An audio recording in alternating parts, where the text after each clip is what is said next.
Speechwriter dari mantan Presiden SBY, saya merasa bangga dan terharu melihat pidato Presiden Prabowo Subianto dalam sidang Majelis Umum PBB. Penulis pidato SB terharu dan bangga atas pidato Prabowo di PBB, singgung Jokowi.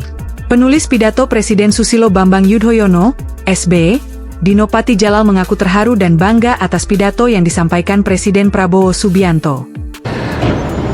Halo, saya Dino Patijalal di New York City. Sebagai speechwriter dari mantan Presiden SBY, saya merasa bangga dan terharu melihat pidato Presiden Prabowo Subianto dalam sidang Majelis Umum PBB hari ini 23 September 2025. Kata Dino dalam video yang dia unggah di akun Instagramnya Dino Patijalal, Rabu, 24 September 2025. Menurut Dino, Prabowo lewat pidatonya telah memberikan pesan penting kepada dunia bahwa Indonesia telah kembali ke ruang politik internasional.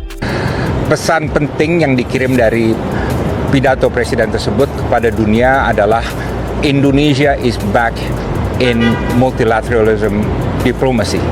Indonesia is back in multilateral diplomacy. Tuturnya. Menurut ex-wakil Menteri Luar Negeri RI ini, pesan yang diberikan Prabowo sangat penting karena lebih dari 10 tahun Presiden RI tidak pernah hadir secara langsung dalam sidang Majelis Umum PBB.